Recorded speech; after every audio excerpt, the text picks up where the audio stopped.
Hello, good afternoon. Thanks for joining us today. I'm Kendra Hoffman. I am one of the directors at PuzzleHR and here with Deanna Hayes as well with Ogletree Deakins, both out of the Tampa location.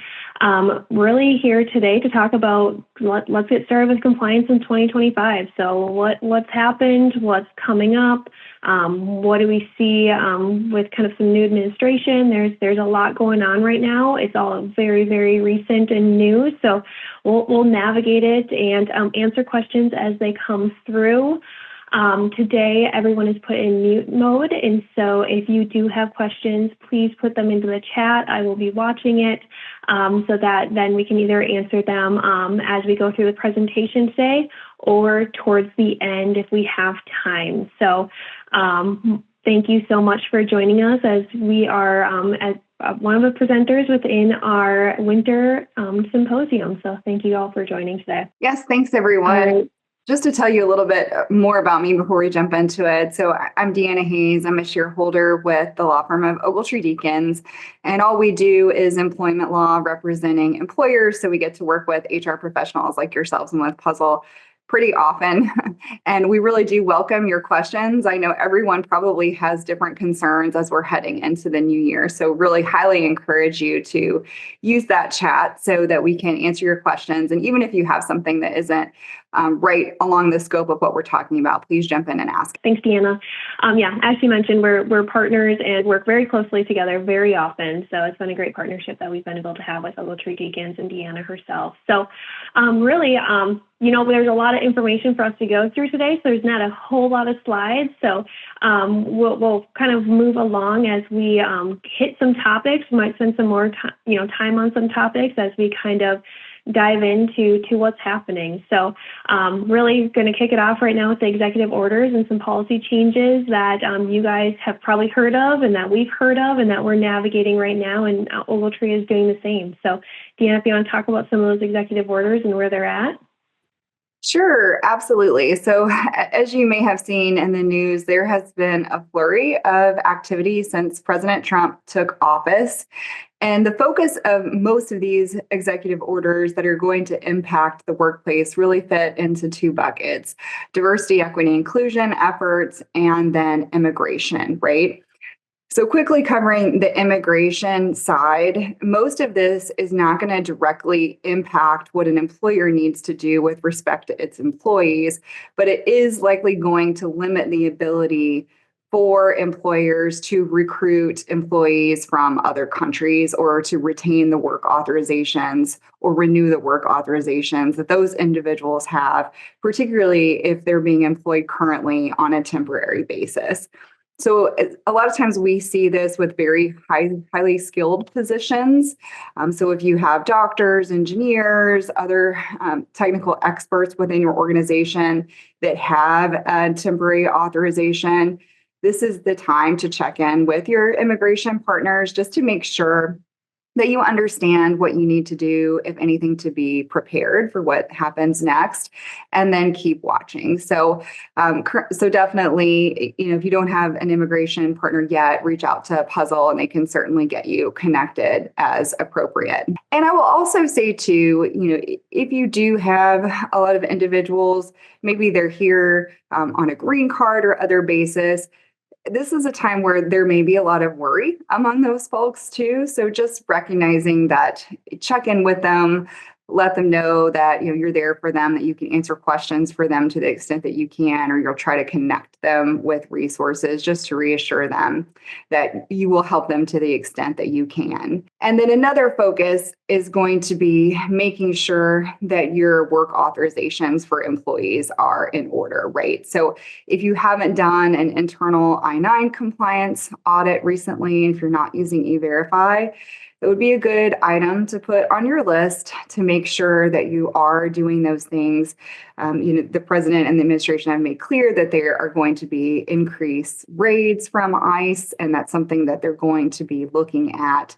So just another, again, high priority item on the compliance list as you're putting things on your list for 2025. And, I don't think I've ever seen I-9s that are perfect. Kendra, I don't know if you have. I mean, we're humans. Humans are the individuals filling out those forms. So mistakes are often made, but that doesn't mean that you can't make corrections, right? That's the whole purpose of doing an audit. You just want to make sure when you're organizing those audits that you're either taking a look at everyone across the board or that you're doing a random sampling, right? So it doesn't look like you're targeting certain individuals that might be from another country, might be of a different protected class, national origin, race, et cetera. So make sure you're doing it on an objective basis. And then if you're making corrections, make sure that you date them in present day. It's fine to make the correction, but don't backdate any kind of correction so that you can be transparent if you do have an audit that, hey, we discovered this issue during the audit and it was corrected shortly after the audit or concurrently with the audit. And if you have a lot of issues on that side, or if you're really not sure where to start, you can also work with your legal partners on that. And sometimes audits can be done under attorney-client privilege as well, so that you wouldn't have to release the results of those audits if you're doing them for the purpose of obtaining legal advice. So that can be a helpful tool in certain situations. Kendra, anything on just immigration tips or practices before we move on? Yeah, the I-9 audit's huge. Really should be done annually. Just at least pulling back, taking a look, what's been done, how many are, out of compliance. If you're using an onboarding module within your HCM or within any of your systems, that really keeps you most compliant versus doing paper I-9s. So looking at really your overall process for when you are onboarding a new hire and going through that I-9 verification process. So yes, a lot you can do with I-9s. They're very important. And right now I can tell you from PuzzleHR, an audit for I-9s is something that we have gotten a lot of questions for as we roll into the new year. Another thing that we have gotten recent questions on, and this one is just new for us, as there's always new things that come up, is what do I do if ICE does come to my place of work? What do I have to provide them? What do I have to disclose? And really, that is something, if you are an employer that might have that, have a plan in place, have a policy in place. What are you going to do if ICE does show up? Do you have a rapid response kind of plan in place to say, this is how we'll work with them, this is what we'll give them, and how does that look for my company? So that's also just a very new one that we have worked through a couple clients on how they would handle that if they did come into their place of work and are seeking information. That's an excellent point. And I would say you should have that plan regardless of what government representative shows up in the workplace, right? So whoever controls access, whether that's a receptionist or if you have multiple people that might be buzzing people in, everybody who's going to let someone in the door needs to know what that plan is, right? And it could be just as simple as letting those folks know, hey, if we get a visitor that says that they're from the government, then you need to contact this person, have them wait either in a lobby area or in a conference room until that person gets there. Just explain to them that you're getting the appropriate company representative over to them, and you'll be back with them as quickly as possible, right? And that's really a best practice. Other questions that I've gotten recently with respect to I-9s, things change. Like you may have done things one way in the past and you're changing to electronic systems now, or sometimes you're growing because you're acquiring smaller companies and maybe they did something differently than you're doing. Don't do both paper and electronic forms for I-9. Pick one or the other and do that consistently going forward. And the same thing with E-Verify, right? Like you don't want to be picking and choosing who you're running through E-Verify. You should do that on a consistent basis. And if you find during your audits that you haven't been consistent in the past, then maybe you issue a memo, whether it's to all employees or really probably just to the HR team or management team of, hey, starting February 1st, we're going to keep all of these records electronically, and we're going to run everyone through E-Verify, right? So that you have a record of when you started that practice going forward. And the other big piece that we've seen with these executive orders is focusing on diversity, equity, and inclusion. It's at a heightened level if you're a federal contractor, or certainly if you're in the government, and that's where President Trump and the administration have immediate authority to make changes. But we do think that we're going to see some of these things trickle down for all private employers as well. So it's definitely important to know what's going on, even if you're not yet a federal contractor. But basically, if you are, or if you're familiar with the concept of affirmative action plans, those are being eliminated for the time being, right? So if you are conducting affirmative action plans, you will want to think about how you're going to roll those back, right? Because right now they have been stopped. If you were doing any kind of voluntary affirmative action plan, again, you're going to want to stop those efforts. I've heard a lot of buzz that perhaps even EEO1 reporting might be ceased. Don't stop doing what you need to do yet until that's definitive, but it does seem to be that strong of a priority for the administration, that it's something that you need to be paying attention to and that you do need to stop, because if you're continuing to collect that data, that could get you into hot water with the government. Same thing if you have diversity, equity, inclusion programs within your organization. You want to do a review of those. Even if you recently did a review before this administration took office, you will need to do that review again, right? To make sure that you're not doing anything that could get you into hot water.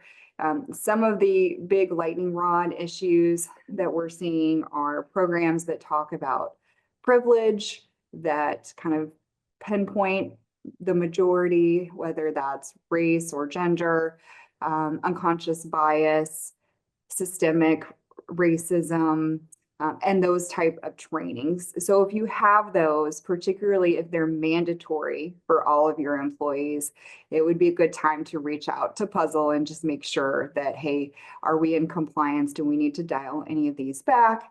And also focusing on equal access, right? So if you had any affinity groups within your company that are open only to people that have those characteristics, you want to make sure that they're opened up to everyone, right?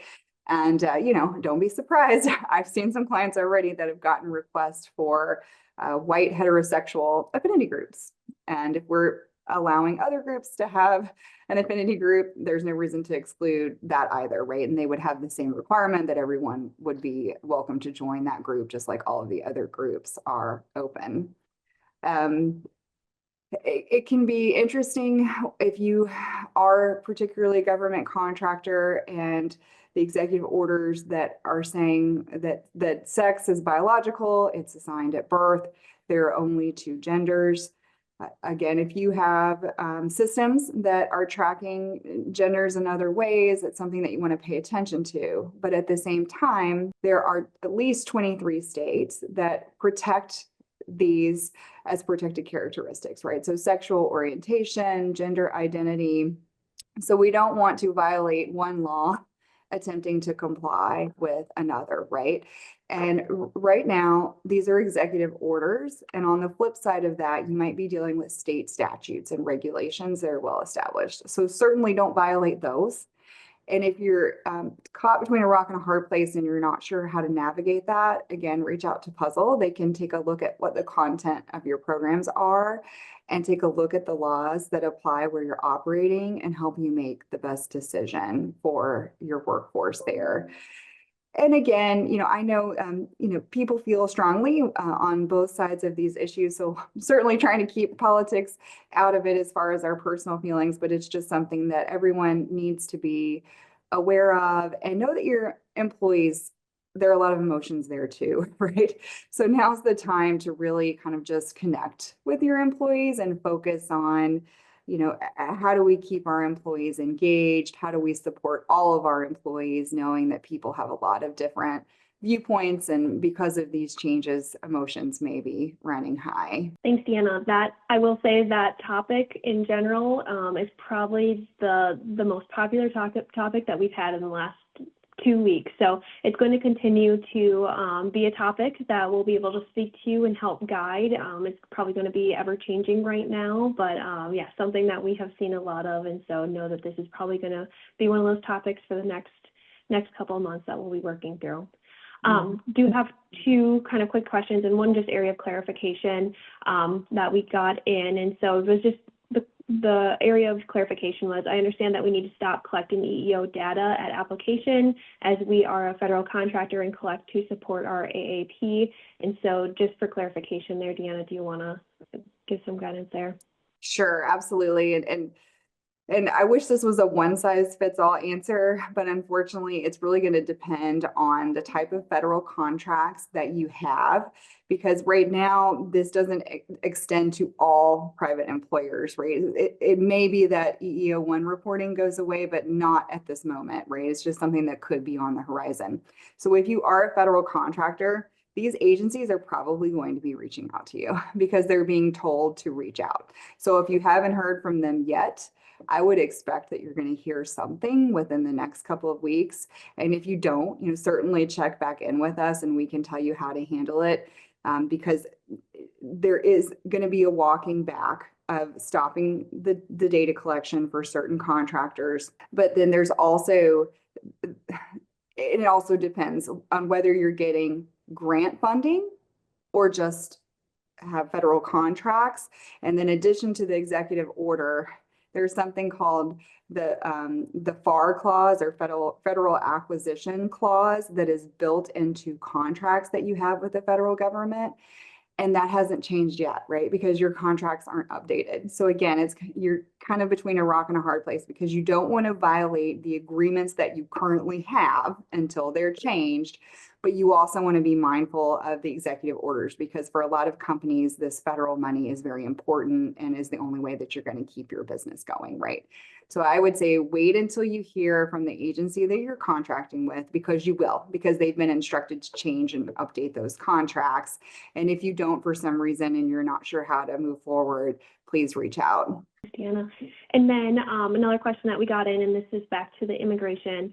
And so if someone shows up from their government agency, they are to provide a subpoena or warrant in order for them to gather information. Is that in alignment with what you would say to Deanna? Generally, yes. So most of the time, government inspections or investigations are done on a consent basis, right? So if you tell them, no, go pound sand, you can't come in, they would have to go get a warrant or a subpoena to override your invitation or non-invitation to enter the workplace. There may be instances where you want to grant that consent, right? So for instance, if OSHA, the Occupational Health and Safety Administration, comes in, they typically don't have a warrant, but they are allowed to be in your workplace if they have a valid reason, right? So you could say, can you please show me your credentials? And this applies regardless of who it is. Can you please show me your credentials? Can you please tell me the purpose of your visit? Do you have with you a warrant or a subpoena or a complaint or any kind of written document that I can review and then take a look at it, right?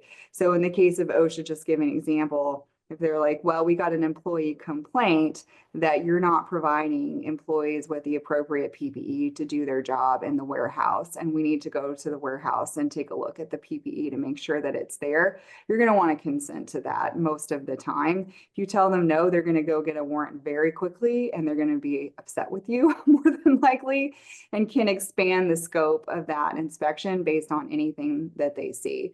So it's a balancing test on building goodwill with the government investigator that's there, and also exercising your rights as an employer.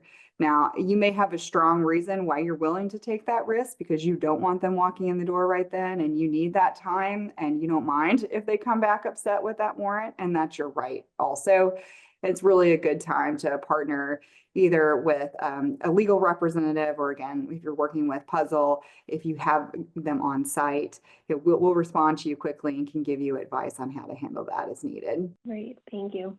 Yeah, and then looking to at changes in agency leadership, you've probably seen that in the news over the past few days as well. We're going to have new heads of the Department of Labor. We're going to have new people in charge at the NLRB and at the EEOC, and perhaps OSHA as well.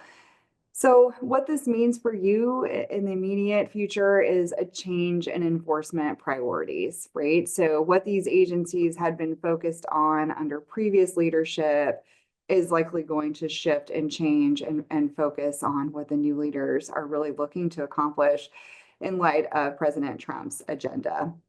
So what that means for the Department of Labor, interestingly enough, the new likely head of the Department of Labor actually has some traditional labor ties. So I don't know that we're going to see a complete sweeping change when it comes to how labor unions are treated and viewed, and kind of this focus on unionization. And it's something that we're really going to have to watch, because we have that interest. And also President Trump worked very hard during the campaign to get support from some of those labor unions, which is a little unusual when it comes to a Republican candidate, but that was a focus. So there's that side of the equation. And then, of course, there's also the more traditional side of the equation, where generally Republican presidents are more pro-business and have that in mind and look for ways to decrease regulation. And certainly, if we look at President Trump's first term as an example, there was a big focus on deregulation. I think he had given the instruction that, hey, for every new regulation that's made, we're going to look and see if we can take 2 away, right? So we'll see if history repeats itself in that regard, but definitely expect changes. Some of the things that I do anticipate might change are going to be the agency's focus on the big lawsuit appeals that are pending. Of course, I think most of you know about the Department of Labor's efforts to increase the minimum salary thresholds for exempt employees. That was a big issue all of last year and was struck down. And the Department of Labor is currently appealing that to hopefully get to reinstate that rule. I think it's likely that we see that get abandoned under the new leadership, and maybe it just goes away and they stop the appeal efforts there. And I think we might see a similar result with the FTC non-compete ban that has been blocked as well and is under appeal. We may see a settlement of that case, or them just backing away from the appeal now that we have the change in leadership. All right. Answering some of the questions in the chat. Good questions. I don't think any, in Indiana, I'll ask you this one. I don't know if you know it, but with a DC contractor, so going back to some of the EEO items, technically not on the GSA schedule as a federal contractor, but in DC. So does that align with the federal contractor? So if you are not actually contracting with the government or receiving federal funds directly, either from a grant or other program, then you are typically not going to be covered by this just by virtue of geographic location. All right. And so this is just kind of a refocus on what Deanna had just mentioned in some of the historical context when Trump was in administration and now as well. And we'll just kind of have to wait and see on kind of what might be shifting and changing as well. Mm-hmm. And another thing we might see too with some of these agencies, if we look at the executive orders, particularly those aimed at diversity, equity, inclusion, what we're probably going to see at some of these agencies like the EEOC could be rolling back a lot of the guidance that was issued over the past year or two. I think the new guidance on sexual harassment got a lot of attention in the HR community last year. That is going to change. I think we're going to see less focus on protected categories and extensions of those categories when it comes to sex and gender, and maybe even more focus when it comes to what's traditionally thought of as reverse discrimination, but discrimination against majority groups may also be given particular attention, so that it's clear that it's based on equal employment opportunity across the board and not just for minority groups. I think that's something that's very likely for us to see. And if you're not sure where to start at taking a look at your programs to see if you have things that you might want to revise, I would say, focus really on your EEO language. I mean, what was lawful before is likely still going to be lawful when it comes to that. We don't yet have a definition of what is illegal DEI or unlawful DEI. The Attorney General and other leaders have been instructed to give us guidance on that within 120 days. So the definitions are coming. So don't panic. Don't feel like you have to rewrite everything tomorrow, but it's definitely something that you need to be watching, particularly as the guidance and the definitions come in so that we can see. But really continuing to focus on the spirit of the law, the spirit of Title VII and the ADA and the ADEA, and making sure that everybody's getting those equal opportunities across the board. So we've talked a little bit about immigration compliance already and what's triggering that, and the importance of making sure that your I-9s are in compliance, and also taking a look, at your workforce and maybe saying, where do we have these potential vulnerabilities? Like we had mentioned, if you have any employees that are not permanent residents of the United States, just coming up with a plan if, again, any of those work authorizations might expire, to see if there's anything that you need to prepare for or address. And then, again, be thinking about these on both sides of the equation. So again, we want to make sure that we're in compliance with the new priorities of the administration, but we also don't want to inadvertently single out protected groups in the process, because that could lead to litigation from those individuals as well, right? So again, if somebody feels like they're being targeted because they're from a certain country or they're of a certain race or gender, then they could bring a claim just like they've always been able to do that, right? So we just want to make sure that we're addressing these issues in a mindful and logical way. All right, now we're going to shift over to some state law trends that have been coming out. A lot of it is based on wage and hour. So we'll just talk through some of the state trends that we saw that went into effect the start of the year, and some stuff that's upcoming as well. Yeah, absolutely. And this is something that I think we're going to see more and more of if there's a continued theme at the federal level of less regulation and kind of taking away some of these categories or protections that had been in place before. We're probably going to see the blue states jump in, if they haven't already, and come up with their own requirements in all of these areas. And, it's interesting times for me as a lawyer and a legal nerd, because there'll be a lot of just purely legal questions of, does preemption apply? Does the federal rule make the state rule null and void, or do they both apply and you go with where you are geographically as the governor of how you're going to do things going forward? So there are still some unanswered questions, but for now, you definitely want to be paying attention to all of these state and local laws, because you have to follow them as it stands today. So just kind of keep that in mind. And there's a lot of activity going on, as many of you probably know, if you're watching this. But most states have an adjustment to their minimum wage on an annual basis. So if you haven't updated your wage rates to comply with that, or if you had employees that were right on the borderline of state and local minimum wage requirements, make sure that you are reviewing those, because many of those have increased. And we have a chart we can share with you if you need to see that. We're happy to flip it to you. So just send Kendra or myself an email and we can get that over to you if you're not sure what those are. We've also seen a big increase in expansion to paid sick leave and family leave requirements. So we've seen expansion to those programs in many states like California and Connecticut and Illinois. Let me just get my list here so I can read off to you what a lot of those were. So the states that we saw where there was an increase in the amount of hours that employers have to provide under paid sick leave, key states were California, Michigan, and New York. And we saw an increase in Chicago specifically as well. And there were expanded reasons to be able to take the leave in those states, and also Colorado and Illinois, Oregon, and Washington. Connecticut's paid sick leave also had a significant expansion in the scope of the employees that are covered by that law. So if you're in Connecticut, make sure you take a look there.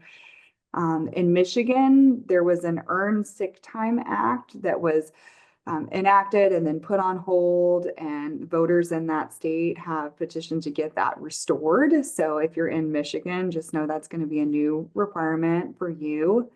And for Minnesota, their Earned Sick and Safe Time law has also had significant changes. So if you're in one of those states, just make sure that you're paying attention as far as paid sick leave. And I'm sure you get a lot of questions about paid sick leave too, Kendra, because it's difficult. Even if you're a seasoned HR professional, it's hard to keep up with all the changes, and it's very difficult to have a one size fits all policy that's going to work all across the country, right?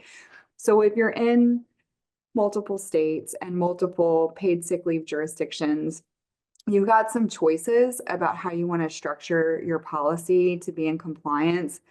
The easiest way is to pick the most generous one and go with that and just apply it across the board. But we certainly understand that some companies can't do that, right? Because it's financially burdensome to do that in all of your jurisdictions for some organizations. So you may have a different paid sick leave policy for each jurisdiction that is minimally compliant. That's okay too.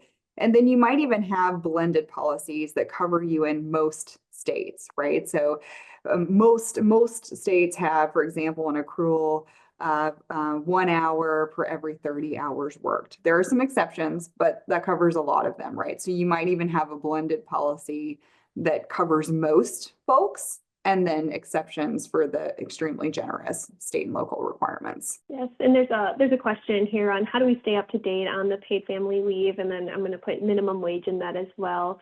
At Puzzle, we do send out communications to any of our clients on any of the changes and when they go into effect, as soon as they are made into effect, and then we can follow up at the time of the effective date as well. But that is something that there is a lot of updates. So we really narrow it down into the states that affect our clients and that personally affected if they have employees that reside or work in those states. So yeah, we keep all of our clients up to date on any of those changes that do happen that may personally kind of affect their business and their team. But it is a lot to keep up on. There's 50 states that are all kind of doing something different, and it can shift throughout the year. So it is a lot to keep up on, but something as HR professionals and as legal professionals really try to communicate out as we know that updates are coming. Yeah, absolutely. And I would say, and there can be changes throughout the year, but really pay attention and, the end of the year and the beginning of the year, because a lot of the new laws will take effect then. So we had a flurry of laws that became effective on January 1 of this year, for example. So now it's great that you took the time to attend this webinar, because this is what you need to be doing so that you kind of stay on top of the changes. And we saw a lot of changes on the family medical leave side as well, in addition to paid sick leave. Contribution rates increased in several states, including California, Massachusetts, New Jersey, and then Washington, D.C. as well. We saw maximum weekly benefits increase in several states. Employers must start for the first time contributing in Delaware and Maine. So if you're in Delaware or Maine, just know that you need to take a look at what your contribution requirements are there. We saw employer contributions get postponed in Maryland, so that it does not take effect until January 1st of 2026 now. Wage reporting and record keeping requirements started in Minnesota, and we saw some changes to the family medical leave requirements in Oregon. So if you're in Oregon, take a look there.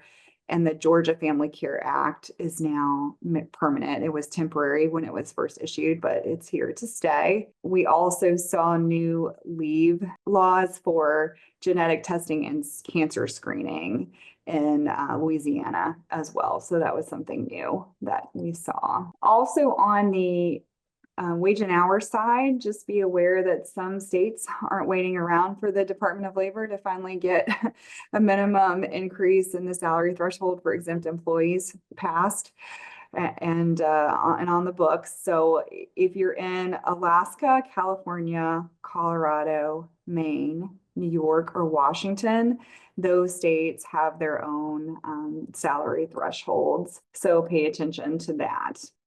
With all of that going on, it's probably, when we talk about audits and I-9 audits, salary audits are something, and compensation audits are something that I highly recommend, especially towards the beginning of the year, just to make sure that you are in compliant with everyone that you are paying. Maybe you have part-time employees that rarely work, they're PRN, or you have students or interns even, just to make sure that you're compliant with all of your employees and all of your staff, and the ones that maybe don't work as regular, that they're not forgot about either, to make sure that they're hitting whatever that state, federal, city, county minimum wage is, as we have a lot more counties and cities that are coming out with their own minimum wage as well. So another just a good time to do an audit. PuzzleHR can help you with any kind of audits on that compensation side as well, just to make sure that you're compliant as you pay your employees.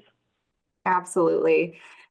And it's still not too late if you haven't done one of those to kind of use the government as an excuse, right? Because these states do have their own minimum salary thresholds. And that was such a big question of, hey, this appeal is still pending right now. If you need to make some adjustments, you can always say, oh, this was triggered by the new law that came out. And so it doesn't just look like that there may have been an issue internally. So it's a good time to do that if you haven't done that in a while. And, as part of that review, not only looking at how people are paid, but your job descriptions, just to make sure that you have people classified appropriately based on their job duties, not just how they're being paid. So some other state law trends that we're seeing, interestingly enough, there are a couple of state laws now that prohibit employers from having captive audience meetings. And this is typically in the past only been a worry for employers that might be unionized, or in industries like healthcare where there's a lot of union organizing activity. But interesting now at the state level, so California and Illinois prohibit employers from holding mandatory meetings about religious or political matters, and that would include union representation. So just know that that's not going to be allowed in those states. There have been a lot of changes when it comes to restrictive covenants. Those are very state law driven. So if you have non-competes, non-solicitation, or non-disclosure of confidential information agreements, make sure that you are looking at those and they're up to date. And it's almost impossible to have one agreement that works across the country there, right? So if you're in multiple states, you don't want to be using a Florida agreement in New York, for example, because it won't be enforceable, and it might even be illegal if you're trying to use it in California. And there can be penalties associated with just asking employees to sign an agreement that isn't lawful in a particular state. So make sure that you're aware of that. In addition to some states having prohibitions on the non-compete piece of those, like California, Minnesota, Nebraska, North Dakota, and Oklahoma. There are a lot of other states that require some kind of consideration for employees to enter those. So you might have to pay them something for that agreement to be valid in certain states.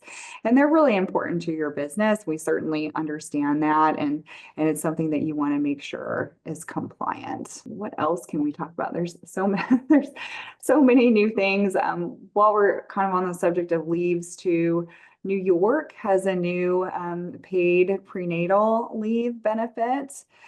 So this is a first in the nation requirement for prenatal care. It's a standalone benefit of 20 hours of paid leave per year, separate from the paid sick leave bucket, right? So you want to make sure that you're updating your policies to comply with that. And that did take effect on January 1st. So if you haven't updated that yet, I would put a high priority on that. The New York Department of Labor did release FAQ guidance on that requirement, which is really helpful as well. And there's a web page that you can go to that has posters and other types of information. Again, if you're not sure where to start, or certainly contact Puzzle and they can walk you through what you need to do to update your policies. But I think it's important just to spend, a couple minutes, and interested to hear from Kendra on this too, because again, to me, I don't care how long you've been doing HR, or how seasoned you are. It never gets easier when it comes to the intersection of, okay, so which one of these laws applies when it comes to this particular leave? Do I need to worry about the ADA or the Pregnant Worker Fairness Act? How do they all run together? Can I require PTO to run at the same time? Can I not? And what does the employee need to do when they come back, right? And so I think in addition to having the policies, which are great, I have found, and I know Kendra helps employers with this all the time, that if your HR team has a flow chart or a process sheet or a designated way to handle these items, it makes compliance a lot easier, and it makes sure that we don't miss things, right? So from the time that the employee first says, I need to be out of work for XYZ reason, you're communicating with them, you're getting them the forms that they need to fill out, making sure they're giving them back to you on time, that they're communicating with you while they're out so you know they're coming back, and that they understand if they need to get a fitness for duty or if there's something else they need to do before they're allowed to come back to work. Kendra, want to say a few things about that? Yeah, I mean, you honestly need like a project management system to Yes. track the day they go out to the day they come back and everything you have to do in between, because there are a lot of steps. You have the pay component, is it regular pay, PTO, short-term disability, where does the pay land within all of that protected time as well? So yes, so actually at PuzzleHR, we have a department that department, all they do is manage leave of absences. So it's a department that we have had around for a little while, and that is what they do. They take the leave from the day that it's initiated. If it's a maternity leave and it's not going to be for a couple months, they have that in their queue so that when mother delivers, that then at that point they can start that leave process and work with them through that pay, through that job protection, and what that looks like up until the day that they do return to work. So we know it's a cumbersome process. That is why we've built out a department that is all they do, and they know these laws. They are compliant with these laws. They help our clients make sure their policies are compliant, so that we can make sure that if they have a large group or a very, very small group of employees going on leave, that we can really manage that. And, it is honestly sometimes more complex when you only have a handful of leaves per year, because you want to make sure you're being compliant and you're being consistent with how you're handling each one. If you have an individual that is going on the same type of medical leave that another individual is, making sure that you're consistent with how you're handling each case based on the state law and then internal practices and policies as well. So it is complicated, it is difficult, it's getting more difficult as each state is kind of adding different policies and changing them up. It's also probably from an HR professional, one of the hardest areas to explain to an employee that has no idea what leave of absence is, and how to explain that it is, really two buckets. I always have to use my hands when I do it and say it too. It's like you have your job protection and you also have your pay, and what does that mean for you? So as much as it's up to the employer to make sure they're getting the employee what they need, it's also having the employee understand their rights and how it affects them, and how do they personally take this leave and make sure that they can take care of themselves or their family members while they're out of the office. So I would say on top of everything to be compliant, the other side of it is really just having that understanding and that basic understanding and how you communicate to your employee base, so that they are comfortable going on leave and they know what's expected of them, and they know they're expected back and to come back to work what's expected of them. So it is complex, but yeah, there's a lot of components. It is just making sure that you really, as a company, sit down and you understand what you're going to do and how you're going to do it. So most of the time leaves are unexpected. And so when an unexpected leave does arise, you know exactly how you're handling it, and you're not scrambling at that point to really figure out the state laws and policies last minute. So you kind of have a game plan going into the year. Mm-hmm. Absolutely. Great points. And then of course, when someone does come back, they may have restrictions, so then you may be in an accommodation scenario as well, or if they're not ready to come back at the end of their leave, you may still have to look at whether there's another type of leave that might be available to them, even though they've exhausted all of their time under FMLA, for example. Sometimes that's not the end of the story. We still have an obligation to find out what additional leave they might need to be able to return and what that looks like. All right. So kind of switching topics here to some safety considerations that our coming out as well this past year and coming up into 2025. Absolutely. And I always like to take a second to talk about safety and health considerations because it's not just for, construction and manufacturing and these high hazard industries that we typically think of when it comes to safety and health considerations. We know some of you are in those industries and a lot of you aren't, right? So what does everybody need to be concerned about? Workplace violence prevention. So this is something that we're seeing more of a focus on. And if you're in California or New York, you're actually required to come up with a workplace violence prevention plan. So that's something new that we're seeing at the state level.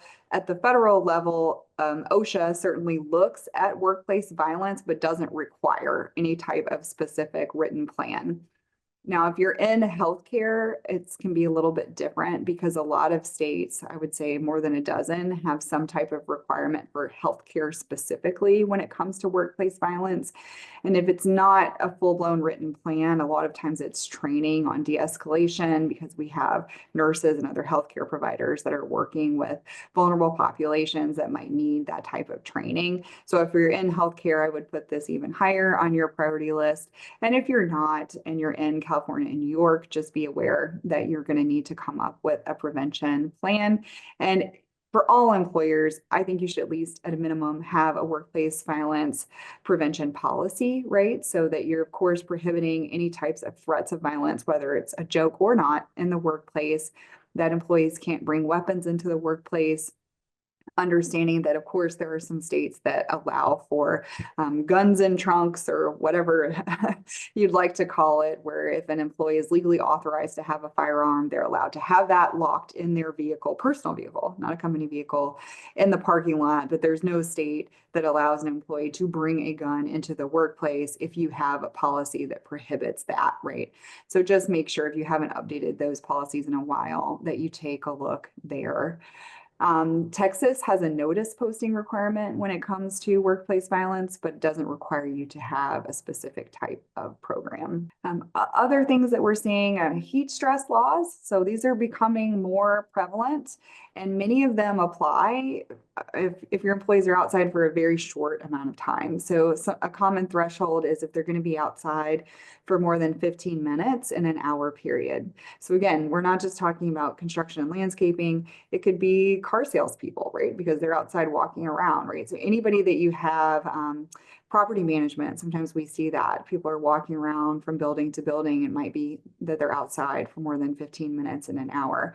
So if you've got any employees that are working outside for any significant amount of time, just take a look and see if you might be required to develop a plan.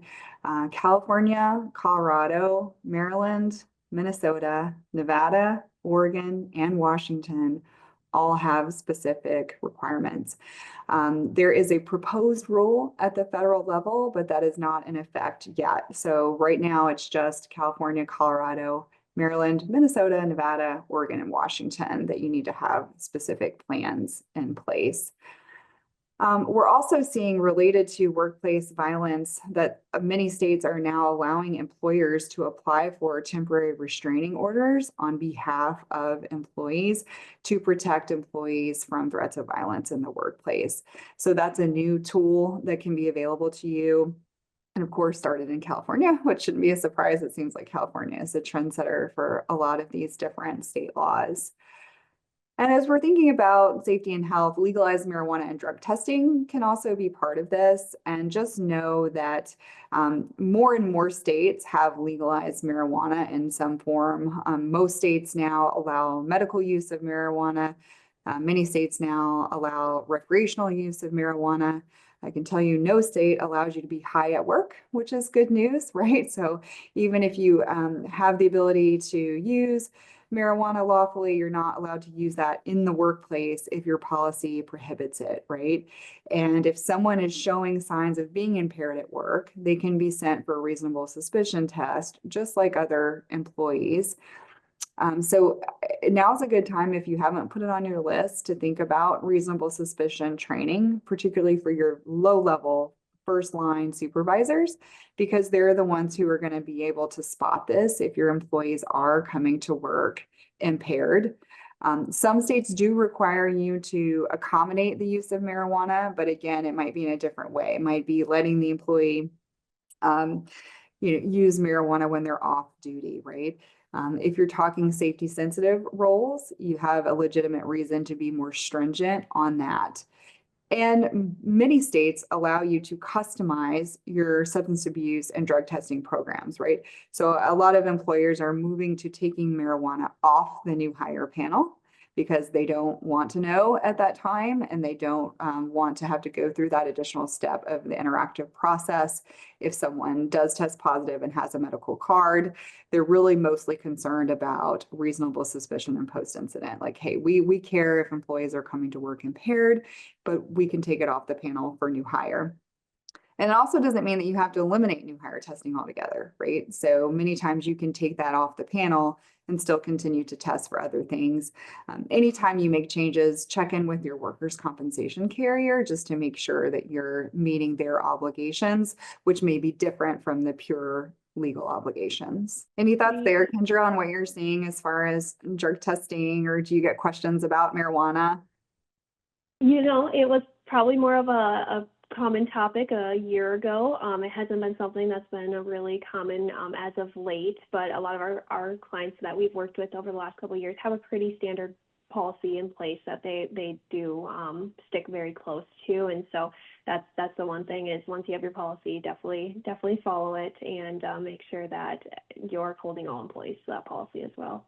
Yeah, absolutely. And again, it's been around for a while. We did see changes this past year in Kentucky and Louisiana. So there are extended protections there for medical marijuana use. And I think the most of the questions I've gotten recently are on remote workers, right?